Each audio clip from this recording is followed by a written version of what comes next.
The judge leaned forward from the bench, looked directly at the young black woman standing alone at the plaintiff's table, and said it loud enough for every person in that federal courtroom to hear.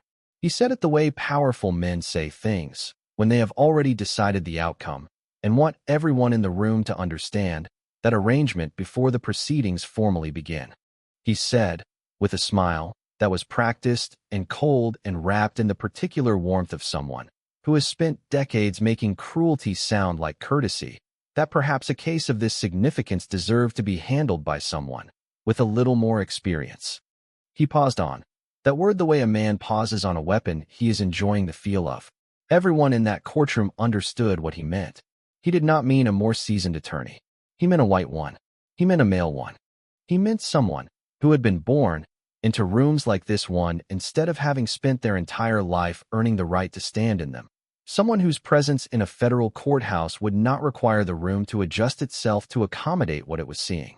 Nia Bennett was 24 years old. She had been a licensed attorney for exactly 6 months.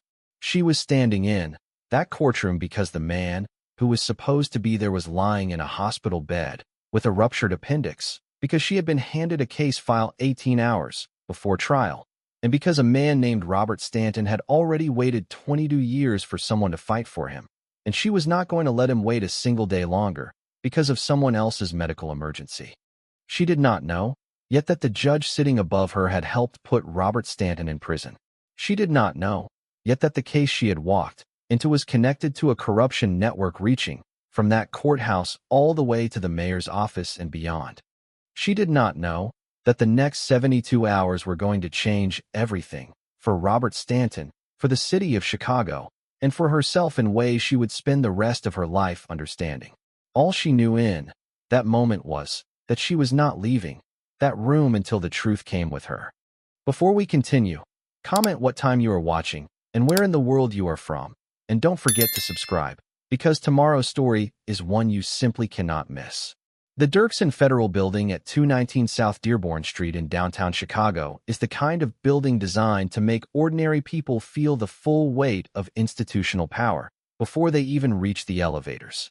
The lobby ceiling rises 4 stories above the marble floor.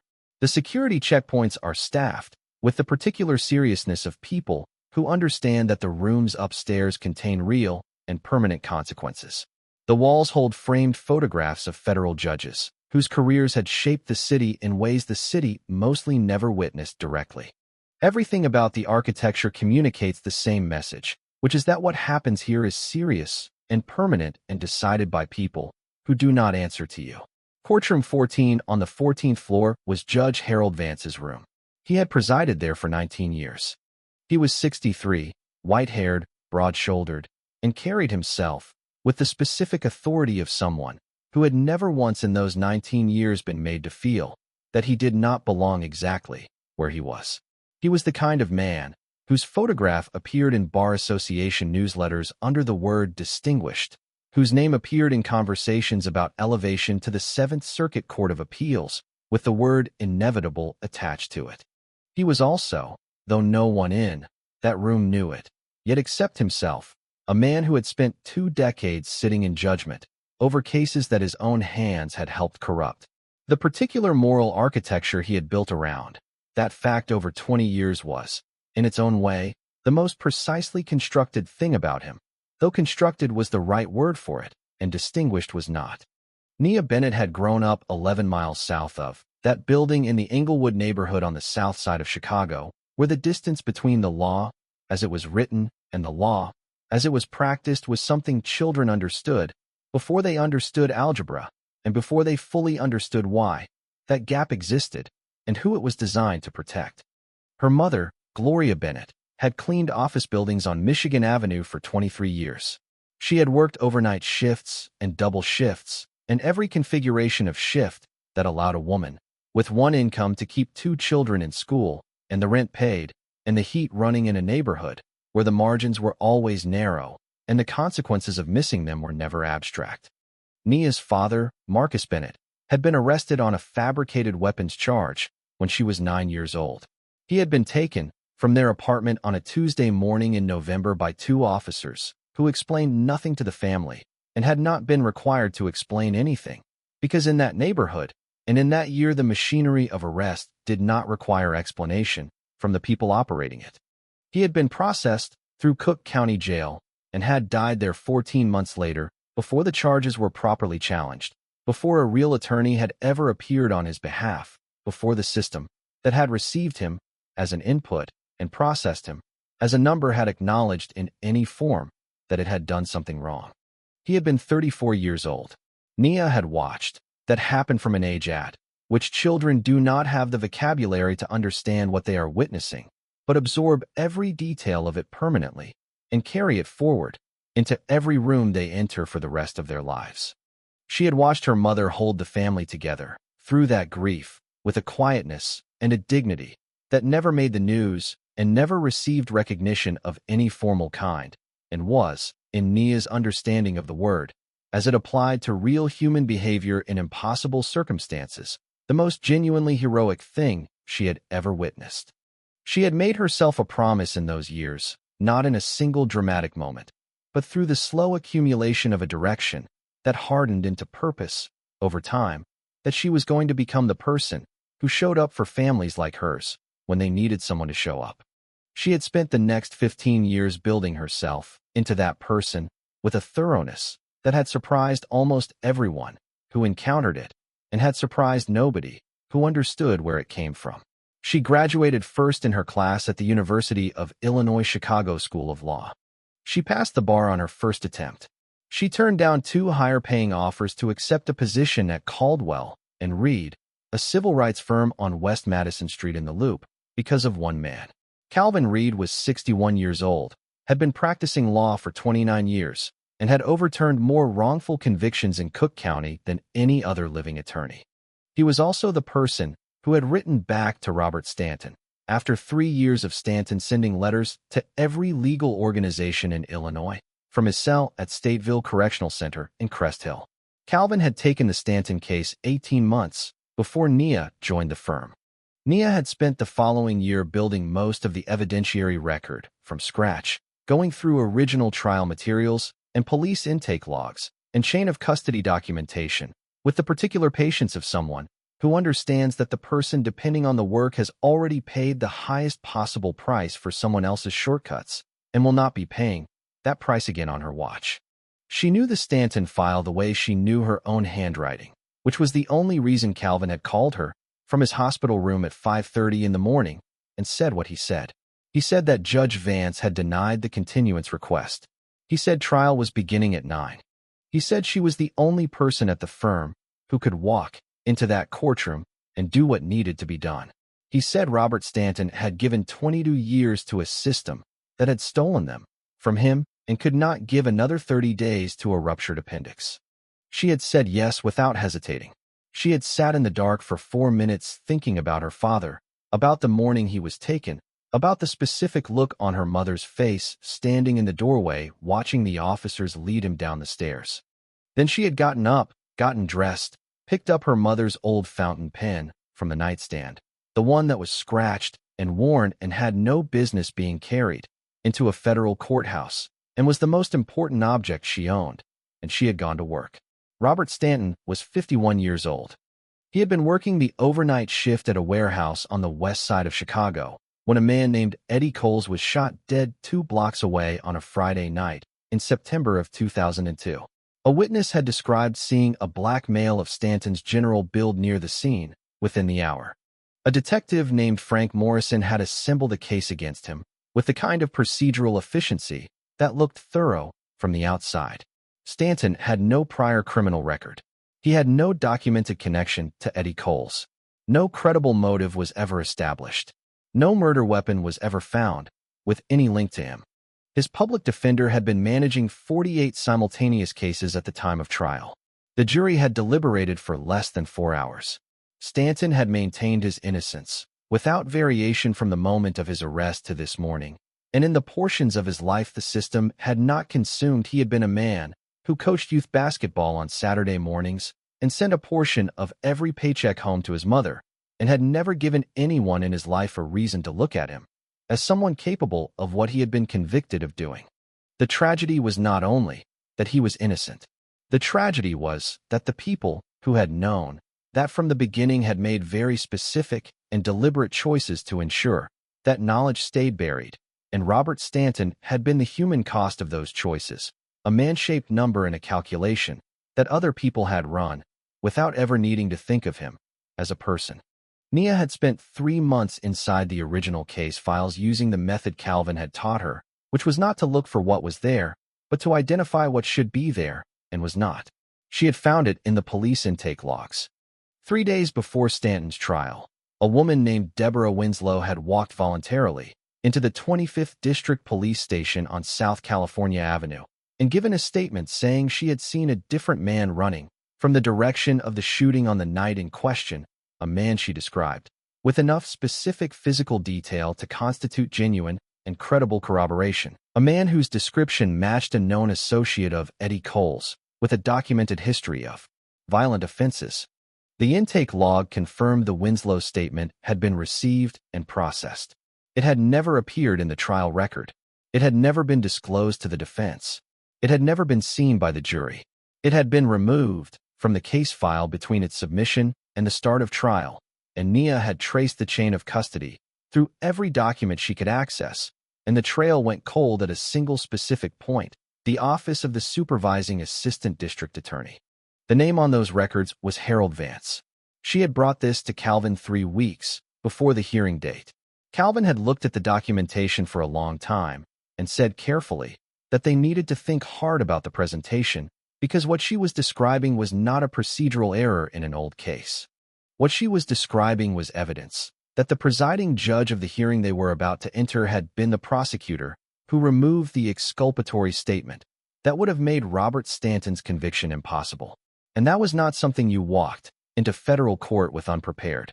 They had been preparing ever since. Then Calvin's appendix ruptured, and the preparation became Nia's alone. The attorney for the city was a man named Daniel Crawford, 55 years old, 20 years defending Chicago against civil claims, silver-haired and confident in the particular way of someone who has not seriously considered the possibility of losing in long enough. That losing has become theoretical rather than lived.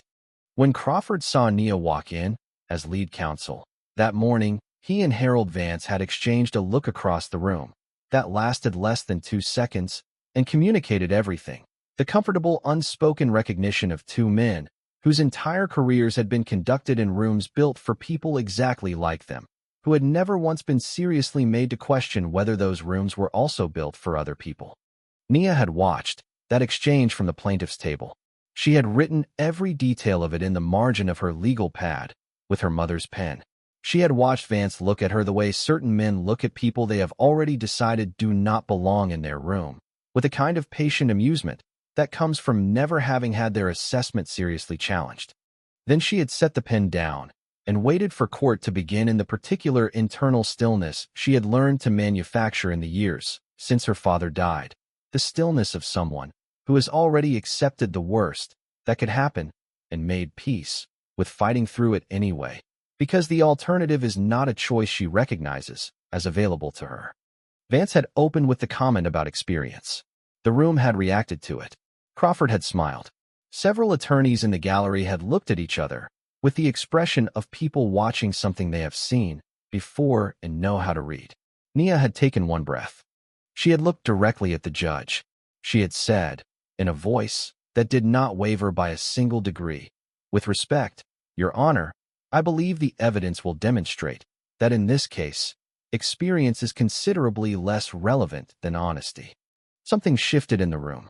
Not in Nia's favor, not yet, but in the direction of something real, something that had not been there before she said it. A signal that the person at the plaintiff's table was not going to perform the embarrassment she was expected to perform, and that this proceeding was not going to go the way Harold Vance had arranged for it to go. Crawford argued first, with the smooth economy of a man who believes the outcome is predetermined. He called the wrongful conviction claim legally baseless and emotionally motivated. He said the original trial had been procedurally sound by every applicable standard.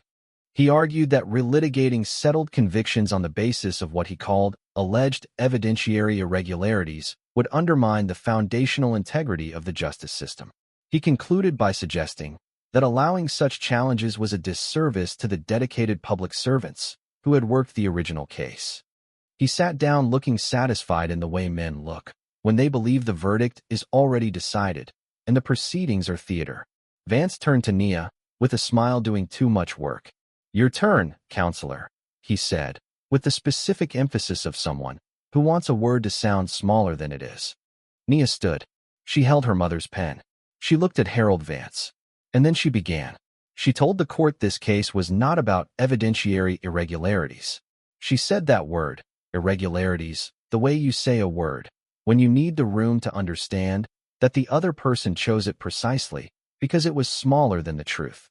She said this case was about a witness statement officially submitted to the Chicago Police Department 72 hours before trial, properly received, properly logged, and then deliberately removed from the case record before it could ever reach the defense table or the jury box. She placed the intake log before the clerk. She told the court that the statement had identified an alternate suspect by name and physical description, and that without this statement the conviction of Robert Stanton could not have survived the standard of reasonable doubt that the Constitution requires. Crawford was on his feet. Vance sustained the objection before it was fully stated. Nia kept speaking, placed the document before the clerk, and looked directly at Harold Vance across the length of that high cold marble room and watched something move across his face that she recognized immediately and completely. Not judicial skepticism, not procedural irritation, not the practiced condescension he had been performing since 9 that morning. Fear, the specific expression of a man looking at a document he did not expect to see in a room he believed he controlled. She filed the recognition away, kept her voice steady, and waited. Vance called a recess. The moment Nia reached the corridor, Calvin called from his hospital room. His voice was thin, with medication, but his focus was absolute. "Tell me what you saw on his face," he said. She told him. He was quiet for 8 full seconds. Then he said, "Judges do not look frightened at evidentiary submissions unless they have a personal reason to fear that specific piece of evidence." She said, "You think he is the one who buried the Winslow statement?" Calvin said, "I think he may well have been the one. And I think you just showed him that you know where to look. Tonight you need to find Frank Morrison, retired detective, lead investigator on the original Stanton case. Lives in Bridgeport. He was the last documented person in the chain of custody before the statement disappeared. Find out what he knows and get to him before anyone else does." Frank Morrison lived in a brick 2-flat in Bridgeport that had been his family's for 3 decades. He was 68, heavy-set, carrying the specific weathered quality of a man who had spent 30 years walking into situations other people were trying to walk out of. He opened his door, looked at Nia standing on his porch in the October dark with her case bag over one shoulder and her mother's pen in her coat pocket, and tried to close it. She caught the door with both hands and said, without preamble, "I am counsel for Robert Stanton. You submitted a witness statement before his trial, and someone above you made it disappear, and you have been carrying that for 22 years, and I can see it in your face right now."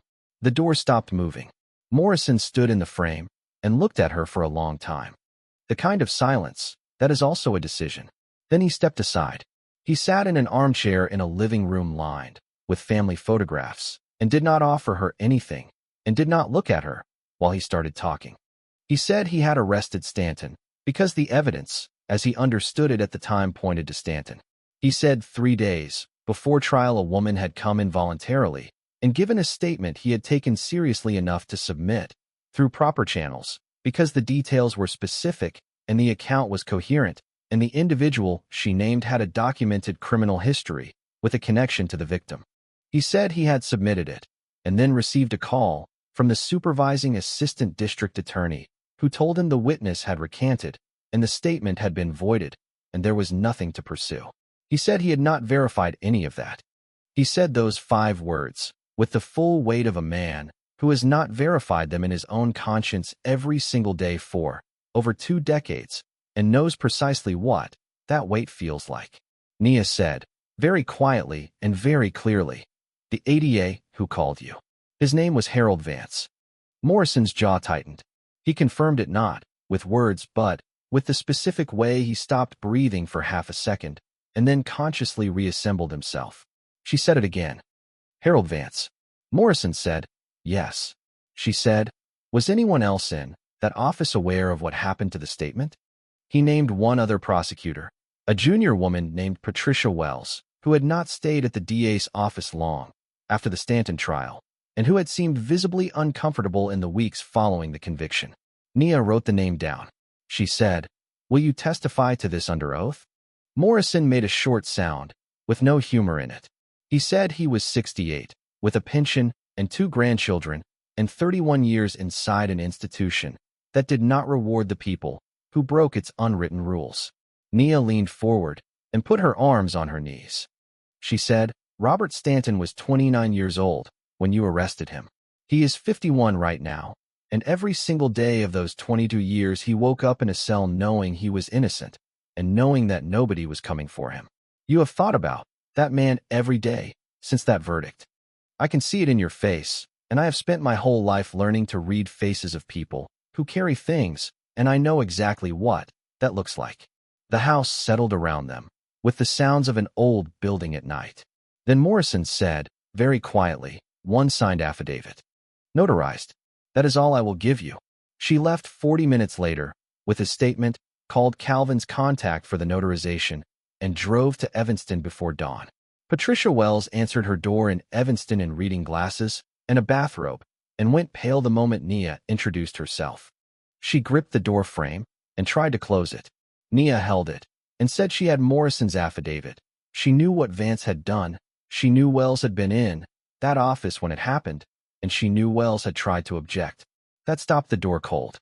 Wells stood in the frame, with something complicated moving through her expression, the specific conflict of a person who has been wanting to tell a truth for a very long time and has never found a reason to believe the truth would be received.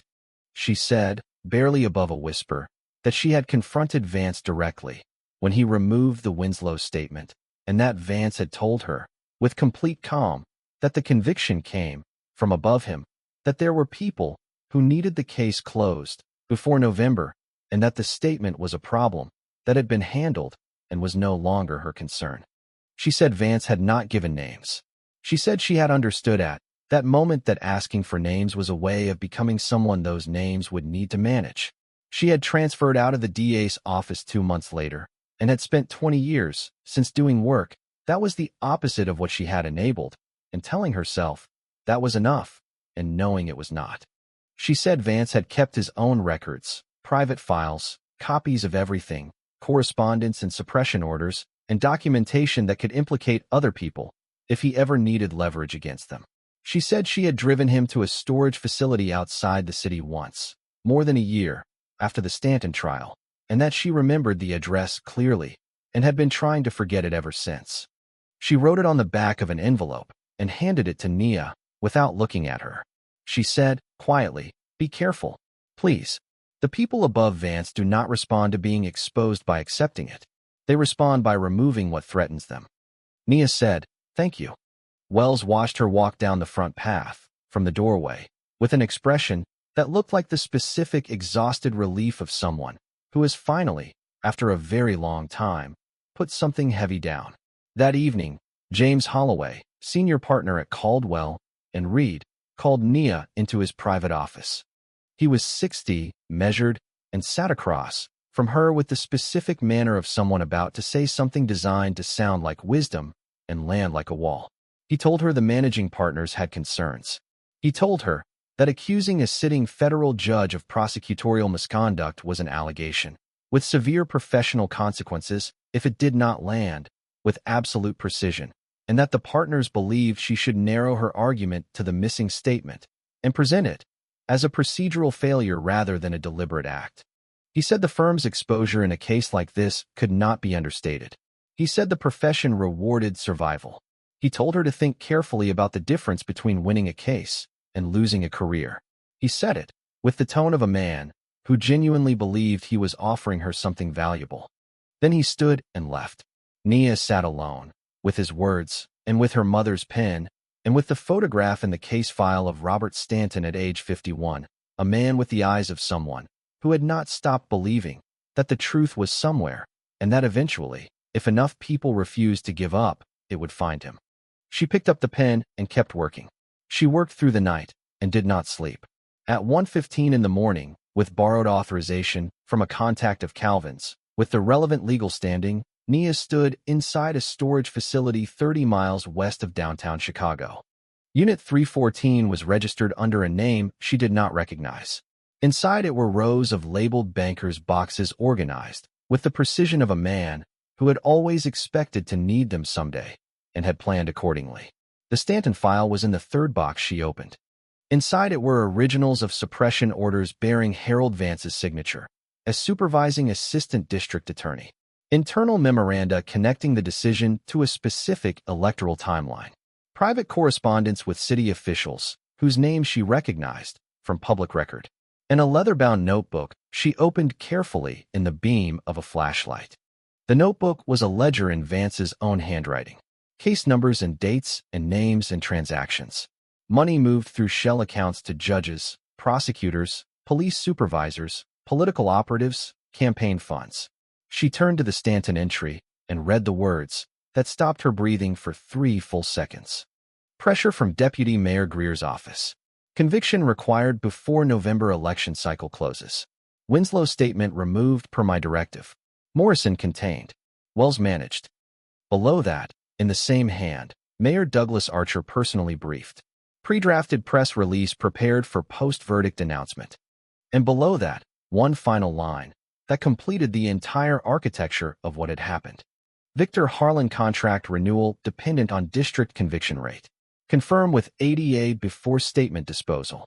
She stood in that storage unit with the flashlight in her hand and the full truth of what she was holding settling into her the way truths settle when they are very large and very complete.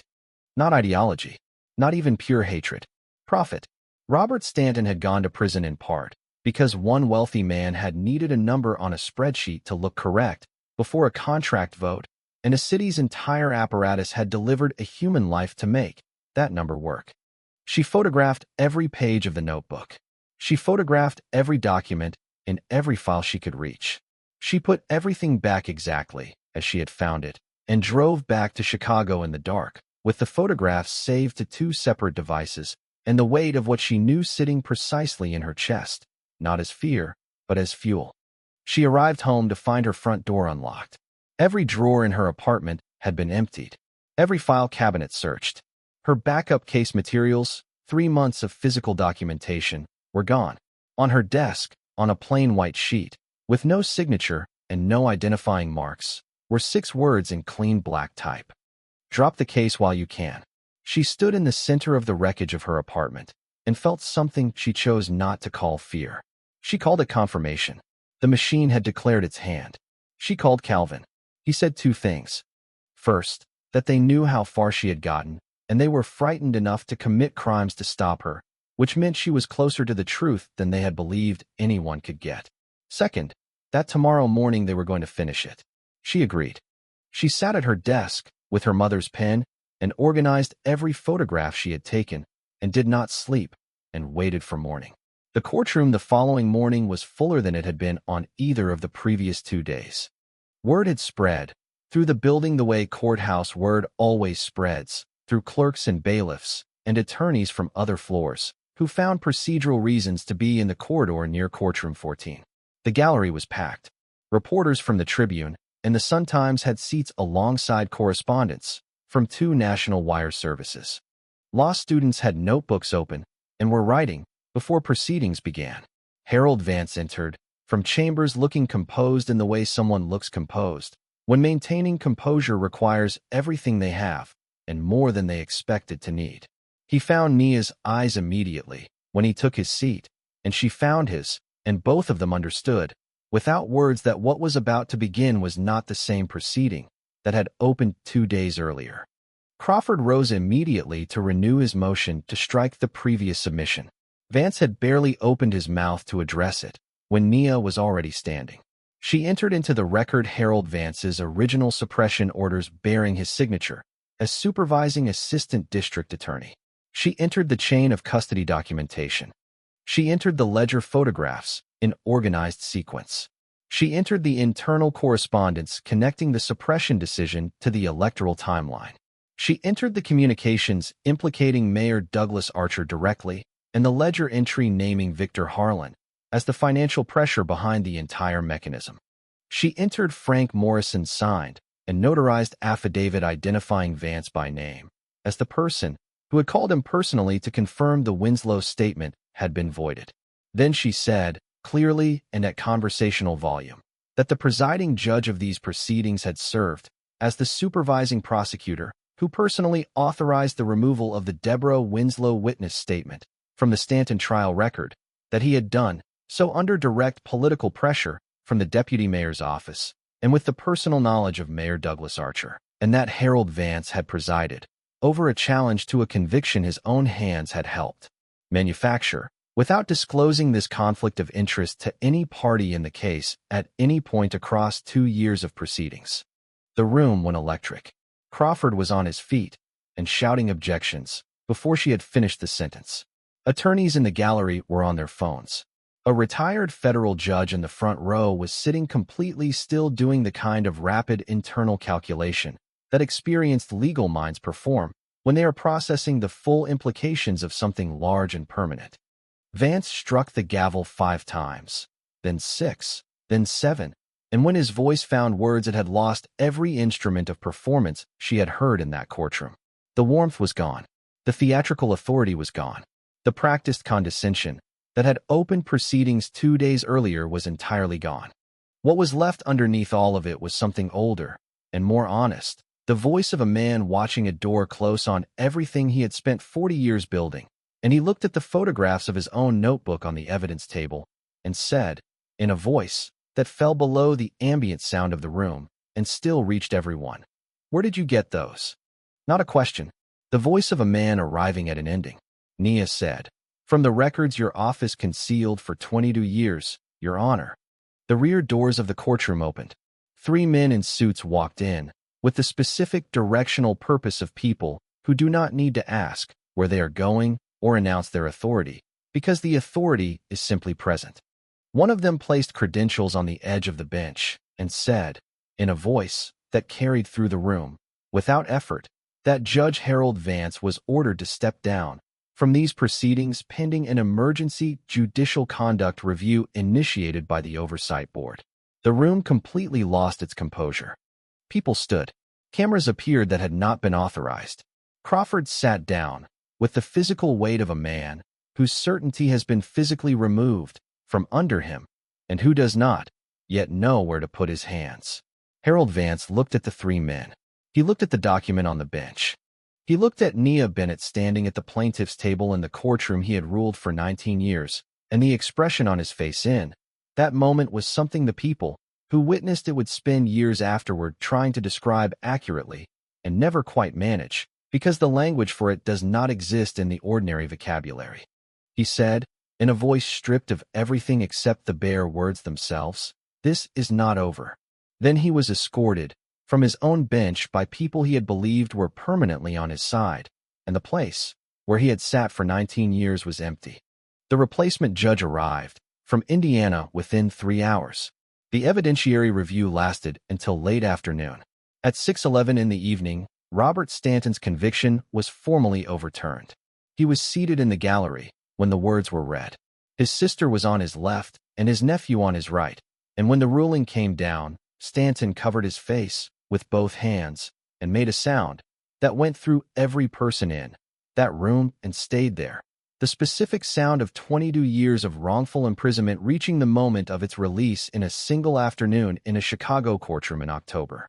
Nia stood at the plaintiff's table and watched him and held herself completely still because she understood that the most important thing in that moment was not her reaction, but his, and that his 22 years had been the entire reason she had walked into that building, and that everything else, everything that had happened in those 2 days, everything that was still to come, was secondary to the simple, irreversible fact that it was over for Robert Stanton.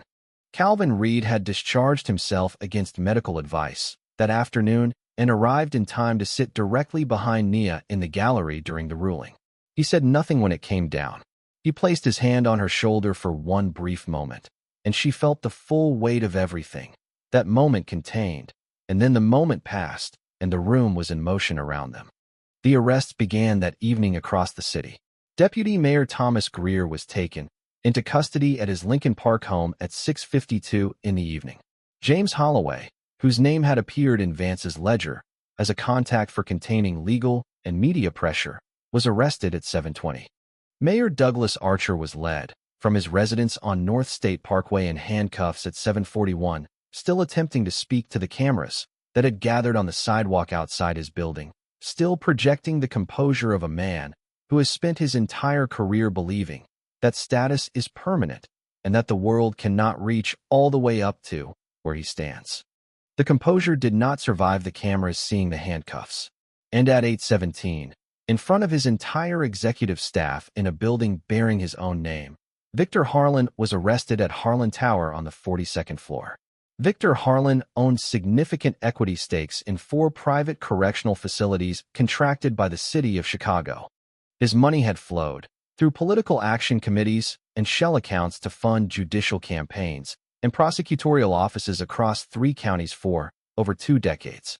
His name appeared in Vance's ledger as the original pressure point on the mayor's office before the 2002 election, because a high conviction rate in the relevant district had been a documented element of his contract renewal argument to the city, and Robert Stanton had gone to prison in part because one wealthy man had needed a number on a spreadsheet to look correct before a contract vote.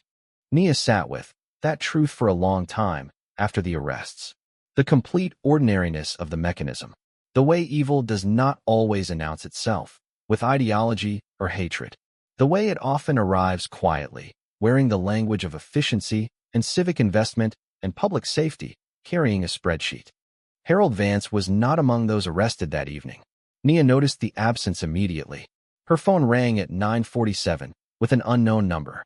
She answered it, because in the past 3 days she had developed the habit of answering every unknown call. Vance's voice was not what she expected. It was quiet and stripped of every performance she had heard in that courtroom, the warmth and the condescension and the theatrical authority all removed. What was left underneath all of it sounded like a man who was very tired and had finally stopped pretending he was not. He said, "You are extraordinary, Miss Bennett. I want you to know I mean that without irony and without agenda." She said, "Where are you?" He said, "On my way to the federal field office on West Roosevelt Road." Voluntarily. She said nothing and waited. He continued, "I have been in courtrooms for 40 years. I made choices in those rooms that I told myself were necessary. That is the word I used. Necessary. Because it is softer than the truth, which is that I made choices that were convenient for men who looked like me and catastrophic for men who looked like Robert Stanton, and I built a very careful architecture of justification around those choices over 20 years so that I could continue looking at myself in the mirror each morning without the full weight of what I had done arriving all at once." He stopped. Then he said, "I watched Robert Stanton's face on the courthouse television when the ruling came down this afternoon. I watched it from my chambers before they escorted me out. I have presided in that building for 19 years, and I have seen a great many things come into and out of those rooms. I have never seen anything like that man's face in that moment. I have never seen anything that looked like that." Nia said nothing and let him speak. He said he was going to give the investigators everything, not because it would help his own situation, it would not, but because the machine he had helped build had destroyed more than one life, and the list was longer than Stanton, and every name on the longer list deserved what Stanton received today. Then he paused for a long time and said, "I want to say one thing directly before I go in." She waited. He said he had researched her thoroughly before the first hearing, her record, her law school performance, her background, her neighborhood, everything. He said he had looked at her and decided, before she opened her mouth to say a single word, that she was someone he could remove from his room and his proceedings without serious effort. He said he had treated her as less than what she was because of what she looked like and where she came from, and he wanted to say clearly and without qualification that he was wrong. Not strategically wrong, morally wrong. He said she was the most prepared attorney in that room on every day of those proceedings. He said she was the only honest person at that bench. He said she was right about everything. He stopped. Then he said, "Good night, Miss Bennett." And the line went quiet. Nia held the phone in both hands in the empty office and sat with the weight of what he had said for a long time.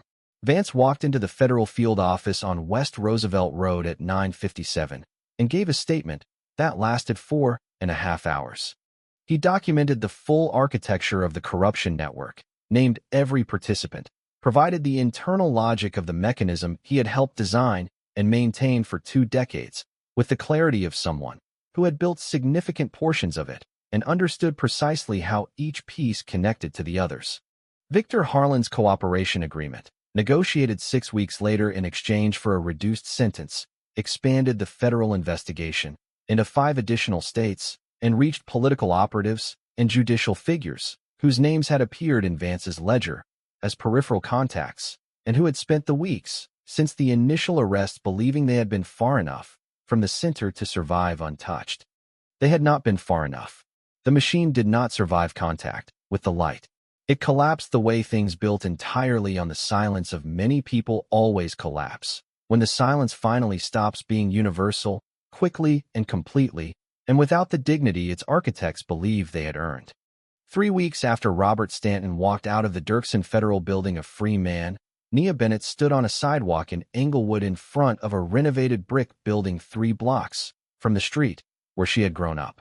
A sign was being mounted above the front door. The Bennett Justice Center. The crowd that had gathered was larger than the building could hold and spilled down the sidewalk in both directions. Gloria Bennett stood in the front row in her church coat, with a handkerchief pressed to her face and not bothering to hide it. Robert Stanton stood beside her. He had been free for 3 weeks and still carried the slightly startled quality of a man relearning the experience of a world without walls, but he was standing straight, and his nephew was on one side, and his sister on the other, and he was smiling the way people smile when they have recovered something they had almost stopped believing still existed anywhere. Calvin Reed stood near the back, with his arms folded, doing the thing his expression did, when something had moved him considerably more than he wanted to show. A reporter from a national network pushed forward with a microphone and asked why, with every major Chicago firm prepared to offer her a position, with law schools requesting her for speaking engagements, with the kind of public profile most attorneys spend entire careers trying to build, she had chosen to come back to this specific neighborhood and open a storefront legal clinic that would charge nothing and serve people who had nothing to pay. Nia looked at the crowd before she answered. She looked at the children watching from the corner with the particular wariness of kids who have learned early that adults in suits arriving in their neighborhood does not usually mean something good is about to happen to them. She looked at her mother's face. She thought about her father, about the Tuesday morning in November when he was taken and nobody came, about the specific way her mother had stood in the doorway watching the officers lead him down the stairs and had not made a sound, because making a sound would not have changed anything, and she had understood that already, and the understanding of it was the most heartbreaking thing Nia had ever witnessed. She thought about Robert Stanton's 22 years. She thought about Deborah Winslow, who had walked into a police station to tell the truth, and whose truth had been deliberately buried, and who deserved to know that the truth she had carried alone for 2 decades had finally reached the room it was meant for. Then she answered, "Because this is where my father needed someone," she said, "and nobody came. And every family in this neighborhood deserves to know that the law was built for them too, not only for the people in the buildings on South Dearborn. That is not the world we have right now, but it is the world we are going to build. And this is where we start building it." The crowd was loud, and she stood inside the noise of it, and felt something she did not have a single word for, that lived somewhere between grief and gratitude and the fierce specific joy of a purpose that has finally found the full shape of itself and can see exactly how much work remains and is not afraid of the size of it. Late that evening, after the crowd had gone and the office had emptied and the first 2 intake appointments of the Bennett Justice Center's first day had been completed, Nia stood alone on the front steps. The October air had the cold, clean edge that Chicago air carries in the weeks before winter fully arrives and commits. Calvin came out and stood beside her. They were quiet in the way of two people who have been through something together that changed them, and who no longer need to fill the silences between them to prove the connection. Then Calvin told her he had visited Vance at the federal facility earlier that week. He said Vance had told him something that he wanted to pass along. He said that Vance had told him that on the morning of the first hearing he had been completely certain Nia would fold under the first real pressure. He said Vance had told him he had applied exactly the kind of public humiliation that had worked reliably on attorneys with less institutional backing for 20 years of his judicial career, and that when she had looked back at him and simply continued speaking without any visible alteration in her composure, he had felt for the first time in years something he had not immediately recognized, because he had not experienced it in a very long time. Uncertain. He had felt genuinely uncertain. He had felt that the outcome he had decided before proceedings began was not as settled as he had believed it to be. Calvin said Vance had told him that he had spent those 2 days in that courtroom looking across at a young black woman from the south side of Chicago in a worn pair of shoes, with a scratched old pen and 22 years of someone else's stolen life in her hands, and that every single time he looked, instead of the person he had told himself he was seeing, the inexperienced young attorney he could manage before lunch, he saw someone who had done the work with more care and more thoroughness than anyone else in that room. Someone who was simply right. Someone who was not going to stop regardless of what he did. Calvin said Vance had told him that by the time the ledger photographs appeared on the evidence table, he had already known it was finished, and that the thing that had surprised him most in the weeks since, sitting alone with it, was not that he had been caught. It was that he had spent so long believing that someone like Nia could be stopped at all. Nia stood with all of that in the cold air for a long time. Then she said, quietly, he was not wrong about one thing. He did create the person who ended him, just not the way he intended. Calvin was quiet for a moment. Then he smiled slowly.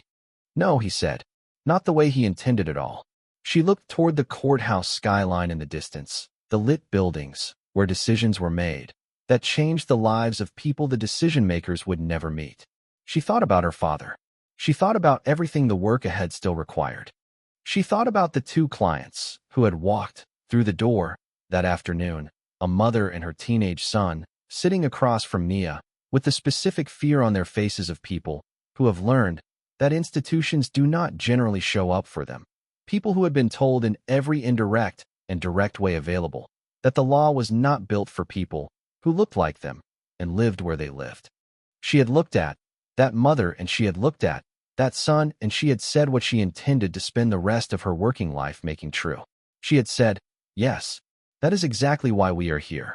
She picked up her mother's pen from her coat pocket, held it for one moment in both hands, and thought about what Calvin had said to her in the hospital room 11 days earlier, that she was ready even if she did not feel ready, that Robert Stanton could not wait, and that she was the only one who could do this. She had not believed him at the time the way she needed to believe him. She believed him now. She went back inside. There was more work to do. There would always be more work to do. That was not a problem. That was the entire point. That was the only point that had ever mattered. Because justice does not live in marble buildings or on elevated benches or in the specific gravity of rooms designed to make ordinary people feel small and powerless and out of place. It lives in the decision that one person makes when the easier decision is to stay quiet, to stay in the lane that was cleared for them, to take the survival that powerful people are offering and stop asking what it costs other people. Harold Vance spent 19 years on an elevated bench in a room built for men who looked exactly like him, and he believed, the way powerful men always believe, that the architecture he had helped build was permanent, that the people it discarded would stay discarded, that the truth he had buried would stay in the ground, that the young woman at the plaintiff's table was something he could remove from his room with a well-placed comment about experience and a few well-timed rulings. He was wrong about all of it. He was wrong about all of it because a 24-year-old woman from Englewood had watched her father disappear into the machine when she was 9 years old and had decided, quietly and without drama and with complete totality, that she was going to become the person capable of taking the machine apart.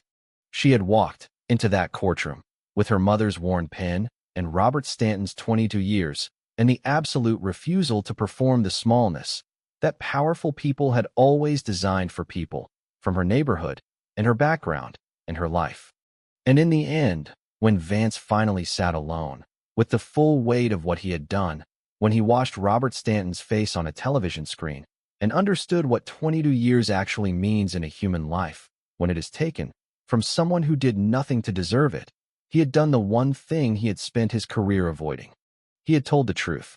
He had said out loud that he was wrong. That is not a redemption. It does not give back what was taken.